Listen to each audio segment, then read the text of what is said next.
50-52 साल की उम्र में जब आता है आदमी, तब वो ऐसी पदों पे आके बैठता है जहां पर कि वो समाज में निर्णय प्रक्रिया को प्रभावित कर सके। तो 1855 से 30 साल जोड़िए, 1885 में कांग्रेस बनी। बहुत सोच समझकर ब्रिटिशर्स ने शिक्षा व्यवस्था के द्वारा राजनीति को कैसे घुमाया जा सकता है वो घुमाया। अमर उजाला की एक पहल है कि शिक्षा, चूंकि शिक्षा किसी भी देश, जो विकसित भारत का जो सपना है 1947 के प्रधानमंत्री नरेंद्र मोदी जी का, और देश का सपना बन गया अब तो उसमें शिक्षा, स्वास्थ्य और रोजगार, ये 3 बड़े मुद्दे हैं जो बहुत महत्वपूर्ण है किसी भी विकसित देश के लिए, और शिक्षा उसकी बुनियाद है। हमने अपने उसमें भी कहा था सुबह कि शिक्षा से ही रोजगार का सृजन होगा, शिक्षा से ही देश समृद्ध होगा। तो शिक्षा पर यह आयोजन है और प्रयास यह है कि तमाम शिक्षा क्षेत्र से जुड़े हुए लोग हमारे बीच में हैं। सुबह से सेशन चल रहा है, जगदीश जी हैं अपने यूजीसी के चेयरमैन, और तमाम विद्वान लोग हैं, वाइस चांसलर्स हैं, सब लोग हैं, और शिक्षा के तमाम पहलुओं में बात हो रही है, क्योंकि आप शिक्षा से जुड़े रहे हैं। राजनीति में आने से पहले आप शिक्षा क्षेत्र में ही थे।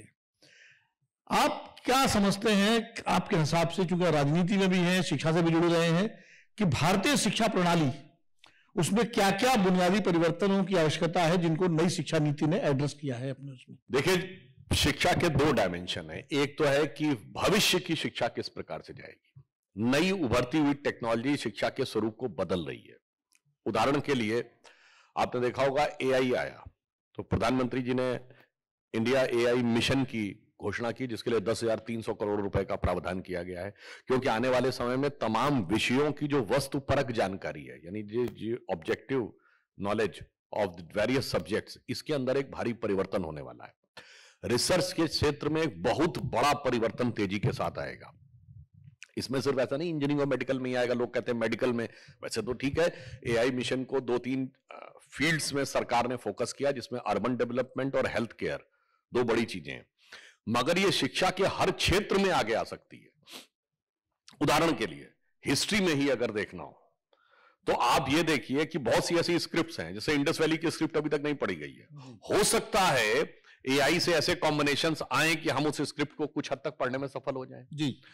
तो शिक्षा के अंदर डिफरेंट डायमेंशंस आने वाले टाइम में हो सकते हैं, और साइंस और जिसको हम कहते हैं ना स्टेम, साइंस, मैथ्स और मेडिकल, इन सब में तो बहुत भारी बदलाव आने वाले वक्त में हो सकता है। मगर उससे बड़ी बात यह है कि हम शिक्षा से अचीव क्या करेंगे। आज दुनिया के सबसे शिक्षित देश कौन है? अमेरिका। सबसे मैक्सिमम लेवल ऑफ एजुकेशन है। फिर ये बताइए वहां शिक्षण संस्थाओं में गोलियां क्यों चल रही हैं? कॉलेज यूनिवर्सिटीज में आके कोई भी गोली चला दे रहा है, और रोकने की बजाय वहां कॉलेज यूनिवर्सिटीज में बच्चों को ट्रेनिंग दी जा रही है कि अगर अचानक फायरिंग शुरू हो जाए तो आपको कौन कौन सा प्रोटोकॉल निभाना है, बचाव कैसे करेंगे, बचाव कैसे करेंगे, आप कहां भागेंगे, किस ढंग के क्लासरूम्स के आसपास ऐसी लोकेशंस बनाई जा रही हैं। क्यों भाई, आप रोक क्यों नहीं पा रहे हैं? आपके पास तो सब कुछ है। मतलब जो पुरानी फिल्म का डायलॉग था ना, गाड़ी है, बंगला है, बैंक बैलेंस है, रुपया है, पैसा है, क्या नहीं है भाई? मां नहीं है। मां क्या नहीं है? हाफ मदर है, हाफ फादर है, हाफ ब्रदर है, हाफ सिस्टर है।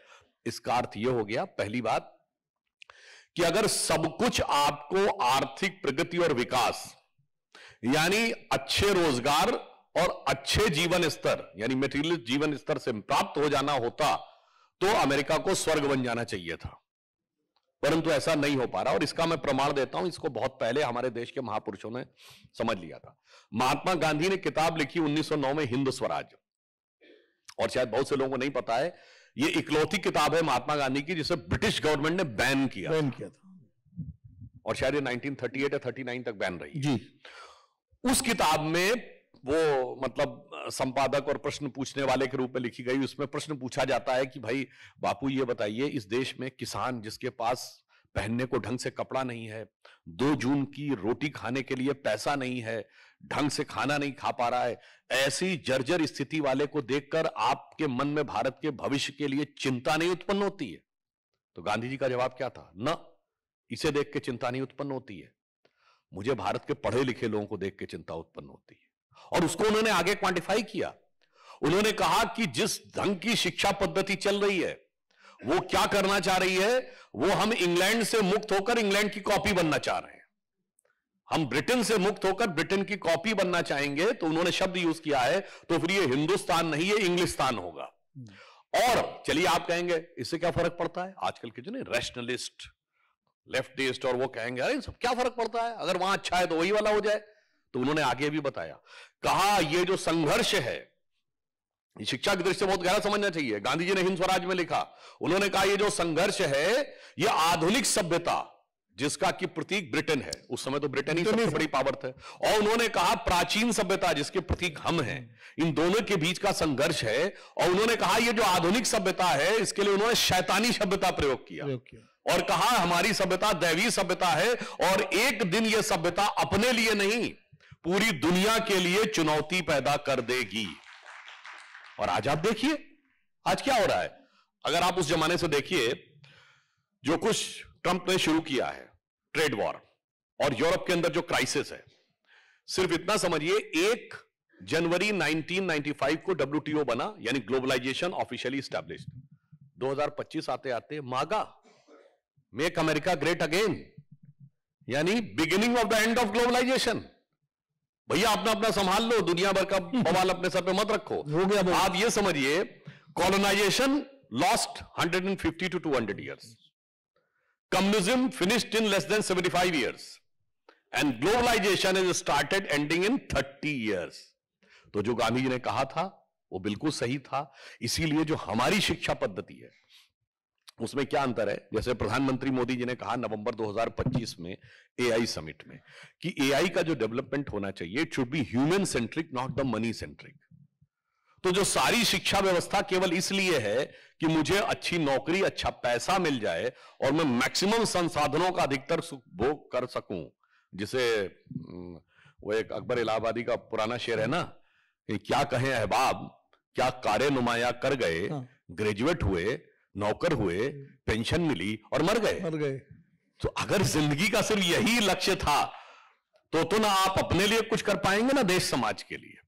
इसलिए मेरा मानना है कि जो हमारी शिक्षा व्यवस्था थी इसमें बहुत फंडामेंटल डिफरेंस हो, इसको लेकर बहुत गलत सामाजिक प्रभाव भी समाज में करने का प्रयास किया जाता है।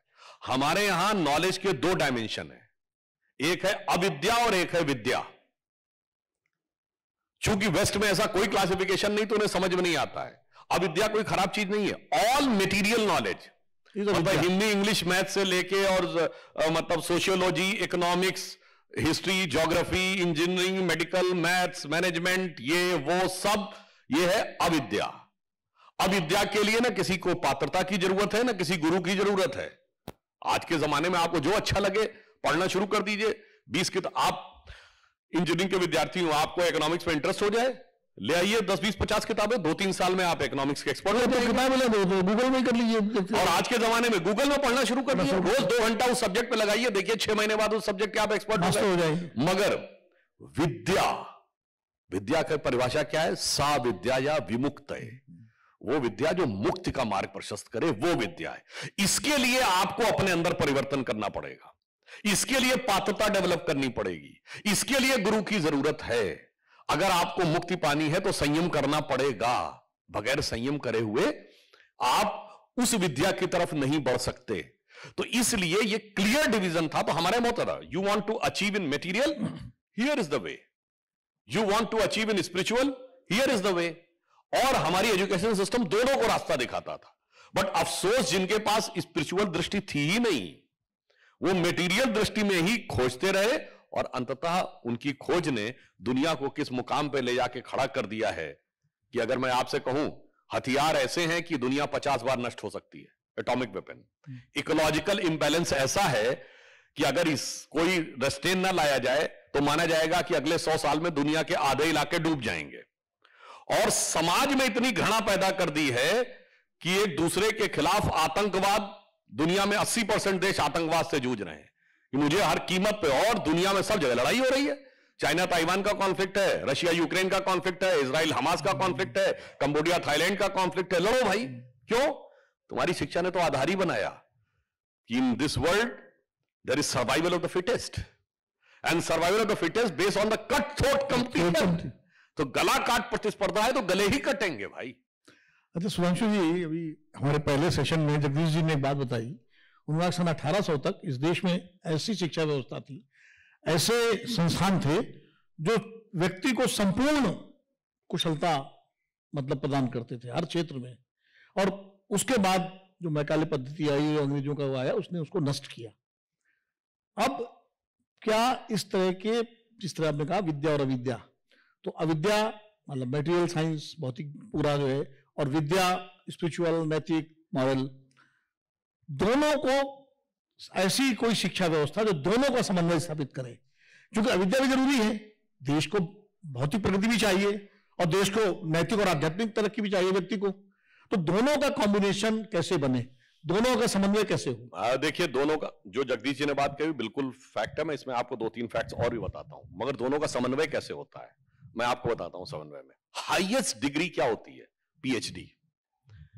पीएचडी का फुल फॉर्म क्या है? Doctor of philosophy. Philosophy word कहां से आया है?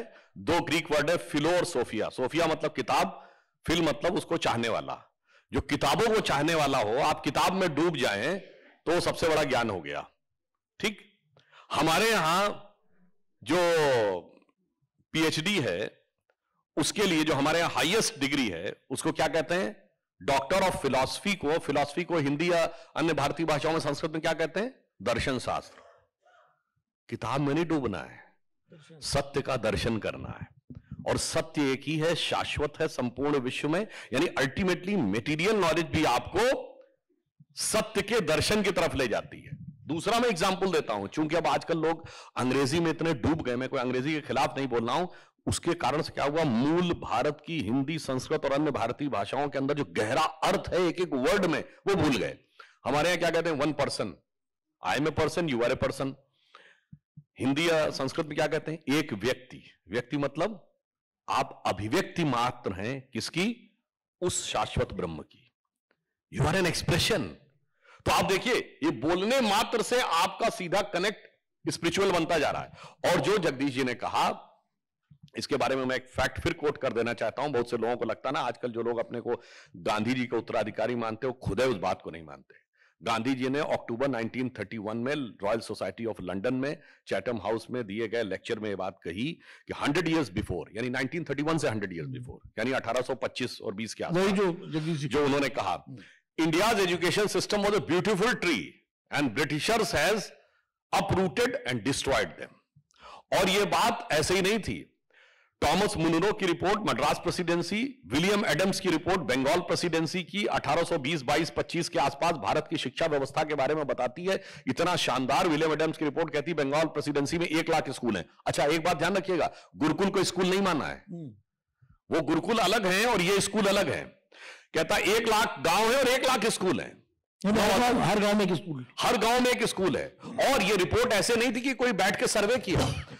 गवर्नर ने इंस्ट्रक्शन दिया हर डिस्ट्रिक्ट मजिस्ट्रेट को कि आपको पर्सनली हर गांव में जाके वेरीफाई करना है। तो वो रिपोर्ट कैसे है? इस स्कूल में 23 बच्चे हैं, इसमें 34 हैं, इसमें 19 है, इसमें इस ढंग से कंपाइल की गई रिपोर्ट है। एक रिपोर्ट मैंने खुद देखी है कि 3 अप्रैल 1823 की चेंगलपुट, जो महाबलीपुरम जिला है तमिलनाडु में, उसमें वो डीएम कहता है कि हमारे तालुके में 561 गांव हैं और 561 स्कूल हैं। और उसमें छात्रों की जो बाकायदा संख्या लिखी है, total number of students is 6900 something उन 561 स्कूलों में। और जो लोग आज जाति व्यवस्था और पढ़ने नहीं दिया गया इसके ऊपर बात करते हैं, तो वहां पर जिसको आप नॉन जनरल कैटेगरी के लोग कहते हैं, यानी ब्राह्मण क्षत्रिय वैश्य हटा दीजिए, तो नॉन जनरल में 4900 समथिंग आउट ऑफ 6900 समथिंग। ये ब्रिटिश सरकार की डॉक्यूमेंटेड रिपोर्ट्स हैं। तो शिक्षा की व्यवस्था में, और उसमें दोनों चीज लिखी, इन स्कूलों में क्या पढ़ाया जाता है, उसका बेसिक मैथमेटिक्स पढ़ाई जा रही है, बेसिक लिटरेचर पढ़ाया जा रहा है और क्राफ्ट्समैनशिप पढ़ाई जा रही है, ये सारी चीजें पढ़ाई जा रही है। अच्छा, छात्रों के साथ साथ टीचरों का भी जातिवार वर्णन है। विलियम एडम्स की रिपोर्ट कहती है कि बंगाल प्रेसिडेंसी में 2 जातियों के शिक्षक सबसे ज्यादा हैं, ब्राह्मण और Kayastha, but they constitute only 40%। 60% अन्य जातियों के हैं। और जिसमें शेड्यूल्ड कास्ट में आज की डेट में जो सबसे लोएस्ट मानी जाती हैं, उन जातियों के शिक्षकों की संख्या लिखी है 10, 12, 8, 9 इस ढंग से। मतलब उनमें भी शिक्षा का प्रसार था। अब आप ये कहेंगे कि भाई अगर इतना सब कुछ था और हमारी 90-95% रेट ऑफ लिटरेसी थी, तो फिर हम इलिटरेट कैसे हो गए? आपके मन में लॉजिकल क्वेश्चन उठेगा। अब वो बात जो मैकॉले की बात प्रधानमंत्री जी ने कही, अब आप इसको ऐसे समझिए, आज हम सब लोग क्या जानते हैं? इंग्लिश और हिंदी या अन्य कोई भारतीय भाषा। आप कल्पना करिए तालिबान का कब्जा हो जाए या कोई ऐसी कट्टरपंथी ताकत का कब्जा हो जाए, भारत तो कहे अब हिंदी इंग्लिश पढ़े लिखे मतलब पढ़ा लिखा नहीं, आज से अरबी फारसी पढ़े लिखे मतलब पढ़ा लिखा, तो suddenly your rate of literacy will come to 0। अब आप कहेंगे ठीक है साहब आपकी सरकार आ गई है तो अब हम अपने सिलेबस में वो लैंग्वेज पढ़ाना शुरू कर देते। No no no no no, all schools derecognised. अब हम जो मदरसे खोलेंगे उसी में एडमिशन करके लैंग्वेज सीखनी पड़ेगी, then you will be consider literate. Same thing was done by Macaulay in 1835। Bharat के लोग 2 ही भाषाएं जानते थे, संस्कृत और अपनी जो क्षेत्रीय भाषा। दोनों भाषाएं नॉलेज नहीं, अब इंग्लिश पढ़े होना चाहिए। All schools derecognised. अब जो हम स्कूल खोलेंगे वही स्कूल के अंदर पढ़ के तब आप लिटरेट माने जाएंगे। यह किया गया 1837 में, और फिर 1871 में जो पहली हमारा सेंसस हुआ उसमें देखो तुम्हारी तो 2% है rate of literacy, 2% rate of literacy है। और सोचिए यह षड्यंत्र इतना बड़ा नहीं था। 1837 में स्कूल बनाए। इंडिया में यूनिवर्सिटीज कब बनी? बॉम्बे, कलकत्ता, मद्रास 1855 के आसपास। क्यों? एक जनरेशन जो स्कूल में एडमिशन लेती है 17-18 साल के बाद यूनिवर्सिटी में पहुंचती है। तो आपने एक पौध बनाई, उसको डेवलप किया अपने हिसाब से, और फिर उसको अपने ही सिलेबस में गूंथ कर यूनिवर्सिटी का ग्रेजुएट बनाया। अब इसके आगे की मैं बात कहूंगा, हो सकता किसी को बुरी भी लग सकती है, पॉलिटिकल भी लग सकती है। जब यूनिवर्सिटी से बच्चा पास आउट होता है तो किस एज में आकर वो समाज में कमांडिंग पोजीशन में आता है, जहां वो डिसीजन ले सके? 50s में, 50-52 साल की उम्र में जब आता है आदमी, तब वो ऐसी पदों पे आके बैठता है जहां पर कि वो समाज में निर्णय प्रक्रिया को प्रभावित कर सके। तो 1855 से 30 साल जोड़िए, 1885 में कांग्रेस बनी। बहुत सोच समझकर ब्रिटिशर्स ने शिक्षा व्यवस्था के द्वारा राजनीति को कैसे घुमाया जा सकता है वो घुमाया, और ऐसी ऐसी थ्योरीज बना दी जिसपे कि कोई यकीन नहीं कर सकता था। मैं एक छोटी सी बात बताऊं, आर्यन इन्विजन थ्योरी। ठीक है साहब, मान लिया बाहर से, कहां से आए? आर्य बाहर से नहीं आए। आपको पता है गोभी भी बाहर से आई है, टमाटर भी बाहर से आया है, मिर्च भी बाहर से आई है, आलू भी बाहर से आया है। तो आर से लेके आलू, गोभी, मिर्च, टमाटर सब बाहर से आया। चलो भाई मान लिया।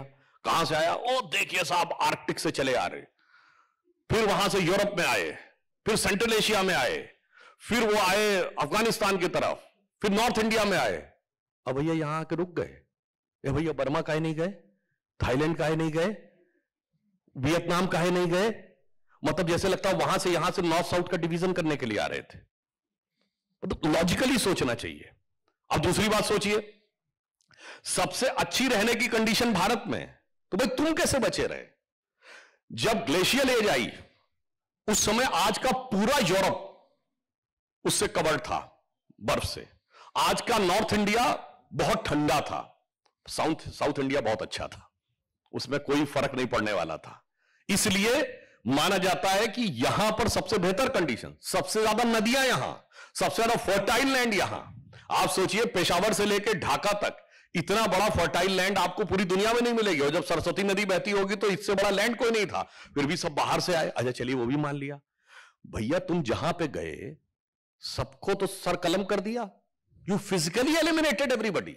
कहां आज रेड इंडियंस अमेरिका में, कहां आज ओरिजिनल्स ऑस्ट्रेलिया में, मगर यहां पे आके आप कहते हैं आप बड़े उदार बन गए। आपके अनुसार जो ट्राइबल्स थे उनको आपने रहने भी दिया। अच्छा मजे की बात, फिर आप कहते हैं ट्रेडिशन आपने उनके अपना लिए। अद्भुत तर्क दिए गए हैं, ऐसी कहानियां पढ़ाई गई। मैं एक एग्जांपल के लिए बताना चाहता हूं, बहुत से लोगों को नहीं पता होगा। मुगलों के बारे में जब कहा जाता है, मैं दावे के साथ कहता हूं जिन्होंने मेडिवल हिस्ट्री पढ़ी हो उनको छोड़ के 99% लोगों ने कभी आईने अकबरी पलट के नहीं देखी होगी। आपको पता है आईने अकबरी का जो पहला चैप्टर है उसमें 75% अकबर की कुंडली के ऊपर है, हॉरोस्कोप। उसमें जिन्नातों का वर्णन है, नहीं तो उसमें रूहों का वर्णन है। अब सुनिए, उसी में से केवल एक पॉइंट निकाल लो, ओह ये मिल गया, यहां से हम भारत की अगेंस्ट में कोई चीज निकाल सकते हैं। अरे भाई अगर मानना है तो पूरा मानो, नहीं मानना है तो बिल्कुल मत मानो। अब अगर इतनी बात आप ये समझिए, इसके ऊपर उन्होंने एक किताब भी लिखी ना अभी एमजे अकबर साहब ने, हाँ। उसमें उन्होंने ये लिखा है कि astrology in the Mughal empire. नहीं तो हुमायूं जो था वो तो एस्ट्रोलॉजी को बहुत मानता था। उसकी जो मौत हुई है सीढ़ी से गिर के, तो सितारों की गणना करने गया था। इतना ही नहीं, अब आपको बताते हैं, अकबर का जो पिता था, औरंगजेब ने अपने बेटे से, जो कौन था, बहादुर शाह फर्स्ट, जो उसका लास्ट बेटा बचा, उसने कहा देखो भाई मैं, तुम ही बचे हो, तुम्ही को मैं गद्दी देके जाऊंगा, मगर मेरी मौत के बाद 3-4 साल में सब कुछ खत्म हो जाएगा। तो उसने कहा ऐसा क्यों कह रहे हैं आप? वो 80 साल का हो गया था। उसने कहा मुझे एक व्यक्ति ने जो बताया था, मेरी जिंदगी में सब कुछ वैसे ही घटित हुआ है, और उसने कहा था मेरी मौत के बाद मुगल साम्राज्य खत्म हो जाएगा। तो उन्होंने कहा आफ्टर मी क्योस। अब देखिए, यही आप जो रैशनलिस्ट कहेंगे अरे नहीं ये तो सब बकवास था, ये बकवास तो पूरी किताब बकवास मानो, किताब बकवास थी, वो ये चीज बकवास थी, इसमें से ये अच्छी थी, उसमें से वो पिकअप कर लिया अच्छा था, इसने भारत के साथ वो किया था। इसलिए मेरा मानना है कि इन सारे विषयों के ऊपर, विज्ञान से लेके इतिहास तक, मतलब एक छोटी सी बात बताऊं, अभी जैसे वो एक ताज स्टोरी फिल्म आई, जो उसमें नहीं दिखाया गया, वो मैं एक लॉजिकल सी बात कहता हूं। आप में से जितने भी लोग ताजमहल गए होंगे, गाइड ने ये जरूर बताया होगा कि it was an architecture excellence, कि इसका जो बेस है, नदी के किनारे ना, कभी बाढ़ आ गई तो नदी के किनारे वैसे भी जमीन सॉफ्ट होती है, तो बिल्डिंग गिर जाएगी। तो बिल्डिंग कैसे नहीं गिरेगी? उन्होंने कहा साहब इसके नीचे आबनूस की लकड़ी, एबोनी वुड का बेस बनाया गया है इसकी नींव में। एबोनी वुड की खासियत यह होती है कि वो एकमात्र लकड़ी है जो नमी सोखने पे और मजबूत हो जाती है, वो कमजोर नहीं होती। तो इन केस कभी बाढ़ आ गई तो because of the wooden base वो फ्लोट करता रहेगा, डूबेगा नहीं, और जब वो बाढ़ रिसीड करेगी तो वो फिर अपनी मजबूती गेन कर लेगा। कितनी अच्छी है टेक्नोलॉजी। अब बताइए साहब, जो रेगिस्तान में थे उनको बाढ़ से बचने की टेक्नोलॉजी पता थी? तो लॉजिकली सोचिए, जो रेगिस्तान से आए थे उनको बाढ़ से बचने की टेक्नोलॉजी पता थी। अब इसके बाद और सुनिए, अभी अभी जाके आप अपना नेट खोलिए और चेक कर लीजिए, आबनूस की लकड़ी कहां पाई जाती है? साउथ इंडिया से लेके इंडोनेशिया तक। सबसे ज्यादा पाई जाती है साउथ इंडिया और श्रीलंका में। क्यों? भाई प्रकृति ने व्यवस्था बनाई, जो एरिड एरियाज हैं, जहां पर पानी ज्यादा रहता है, वहीं भगवान ने ऐसी लकड़ी बनाई है जो पानी सोख के भी मजबूत बनी रहती है। भैया पाई नहीं जाती थी, आर्य जहां से आए थे या मुगल जहां से आए थे, उन्होंने आकर ऐसी बढ़िया स्ट्रक्चर बनाया और फाउंडेशन हमारे दिमाग में बैठा दी और हमने मान लिया। इसीलिए अब थोड़ा और आगे बढ़े, आधुनिक युग में आ जाए। हम लोग इतिहास में काफी चले गए, क्योंकि आपको भी जाना है, समय की भी बाध्यताएं हैं। जो नई शिक्षा नीति आई है, हम चाहते हैं कि इसके जो प्रमुख पहलू हैं, जिनको लेके पहले तो विरोध हुआ, लेकिन अब लगभग विरोध शांत हो गया, तो जो पुरानी शिक्षा व्यवस्था थी वो और जो नई शिक्षा नीति आई, इसमें क्या फर्क है? देखिए 2-3 फंडामेंटल डिफरेंस ये है कि हमारे यहाँ कहा गया पहले तो पहले से लेके 5वीं तक की जो शिक्षा होगी वो मूल भाषा में होगी। इससे दोनों फायदे होते हैं। एक तो बच्चे का फैकल्टी डेवलपमेंट बेटर होता है, स्कूल में जाने का खौफ उसके दिमाग में कम होता है, और इसके साथ साथ जो भारतीय भाषाएं हैं वो बेहतर ढंग से स्टैंड मतलब कर सकती। बहुत से लोग ये तो लोहिया जी कहते थे चले देश में देश की भाषा। इसीलिए हम आपसे कह रहे हैं, मैं तमिलनाडु का उदाहरण दे रहा हूं, मैं किसी पे आरोप नहीं लगा रहा हूं, जाके चेक कर लीजिए कि 1947 में कितने बच्चे तमिल मीडियम में पढ़ते थे, कितने इंग्लिश मीडियम में, और आज कितने परसेंटेज तमिल मीडियम में रह गया और कितना इंग्लिश मीडियम। प्राइवेट स्कूलों में लगभग 90% बच्चे इंग्लिश मीडियम में ही पढ़ रहे हैं, तमिल मीडियम में नहीं। यानी 75 साल में आप यहां तक आए, अगले 75 साल में उस भाषा के अस्तित्व पर प्रश्न चिन्ह लग जाएगा। दूसरा अंतर क्या हुआ, हायर एजुकेशन में आप आइए तो पहले क्या होता था, हमारी जनरेशन में मान लिया 3 साल का ग्रेजुएशन है, जैसे मान लिया हमारा तो 4 साल का बीटेक था, गलती से 3 साल के बाद आप चौथे साल में बीमार पड़ गए या कोई परिस्थिति बन गई परिवार की, आप तो आपकी सारी डिग्री बेकार।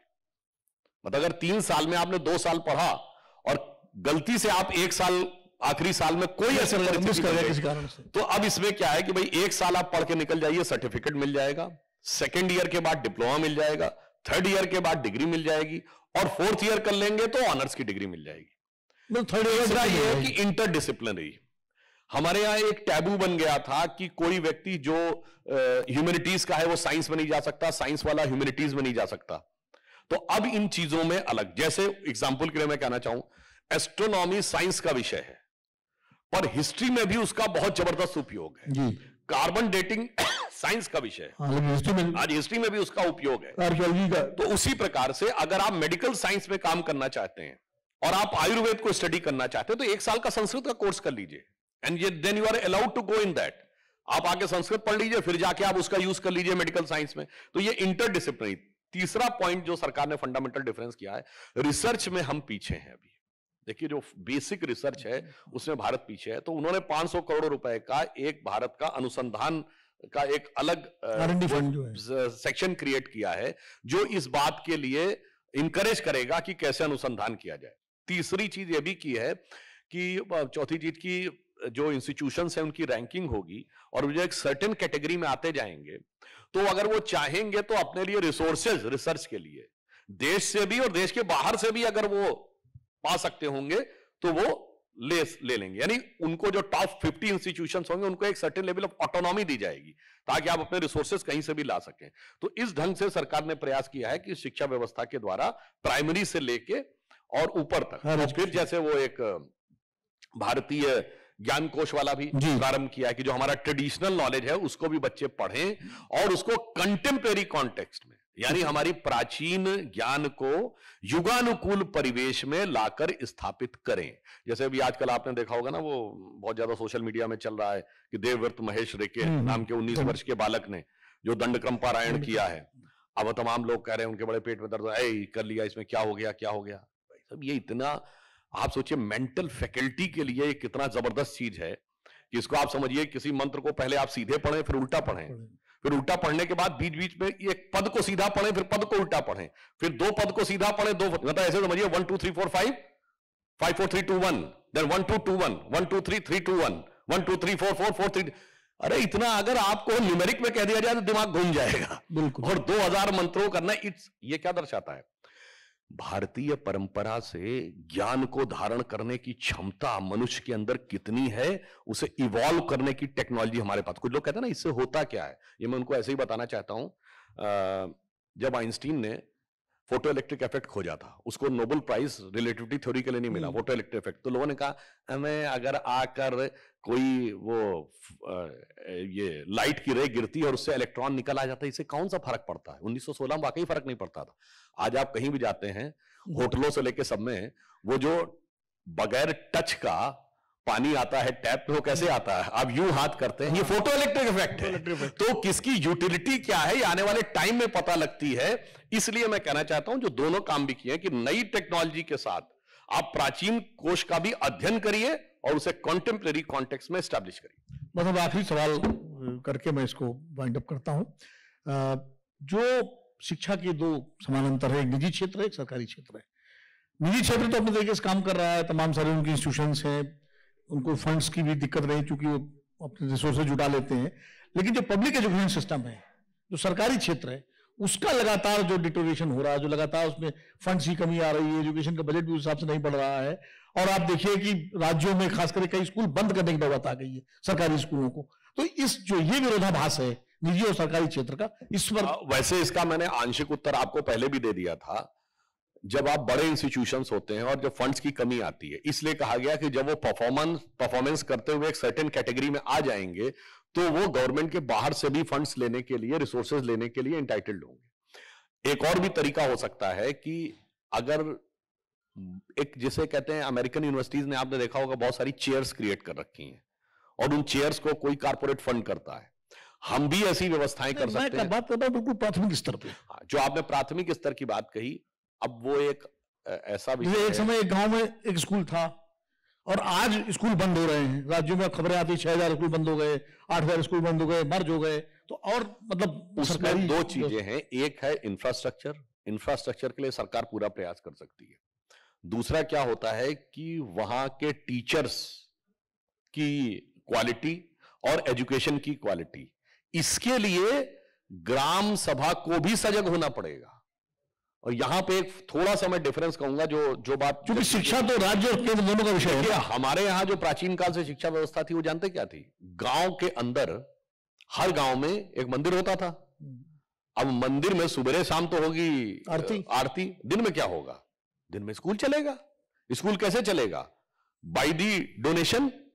तो वो सेल्फ सफिशिएंट हो गया, टाइम का यूटिलाइजेशन हो गया, उस इंफ्रास्ट्रक्चर का भी यूटिलाइजेशन हो गया। अब क्या था, वो टीचर गांव के अधीन है, तो अगर वो नहीं पढ़ाएगा तो गांव की जनता उससे कहेगी भाई आप हमारे बच्चे को क्यों नहीं पढ़ा रहे हो। आज कुछ हद तक ये हो गया है कि जो टीचर है उसकी अपॉइंटिंग अथॉरिटी तो डिस्ट्रिक्ट बेसिक शिक्षा अधिकारी बैठा हुआ है। वो अगर नहीं पढ़ा रहा है तो neither the teacher is liable to village और neither villagers are having any authority to talk to him. तो मुझे लगता है इसके लिए कुछ एक सजगता का वातावरण वहां बनाना पड़ेगा, तब वो चीज तो सरकार और समाज दोनों को मिलकर काम करना पड़ेगा। इसमें खाली सरकार के स्तर से नहीं होगा, क्योंकि आप रिसोर्सेज अच्छे देते चले जाएं, उसके बाद भी जरूरी नहीं है कि क्वालिटी वहां पर। समाज को सजग होना पड़ेगा। बिल्कुल आपकी बात सही है। और इसी पॉजिटिव नोट के साथ, और हमारे सहयोगी जयदीप कांडी की जो गीत सुनाया था, मैं वो भी दोहराता हूँ उसको। हम लोग केंद्रीय विद्यालय के पढ़े हुए हैं कि भारत का स्वर्णिम गौरव केंद्रीय विद्यालय लाएगा, तक्षशिला नालंदा का इतिहास लौट कर आएगा। तो तक्षशिला नालंदा का इतिहास लौटे और एक बार भारत फिर अपने पूर्ण उस पुराने गौरव को प्राप्त करे, इस उम्मीद के साथ सुधांशु जी आज के आएगा नहीं, आगे आ रहा है। जो प्रधानमंत्री जी ने कहा ना, यही समय है, सही समय है, भारत का अनमोल समय है। तो मैं एक लाइन में कह देना चाहता हूं, भारत मां अंगड़ाई लेती, सुप्त चेतना जाग रही, और ऋषि मुनियों की देवधरा फिर अपना रूप संवार रही। भाई हमने आएगा इसलिए कहा कि हम जब पढ़ते थे तब आएगा वाली बात थी, आने में भी आएगा ही था, क्योंकि तब जानते क्या थी।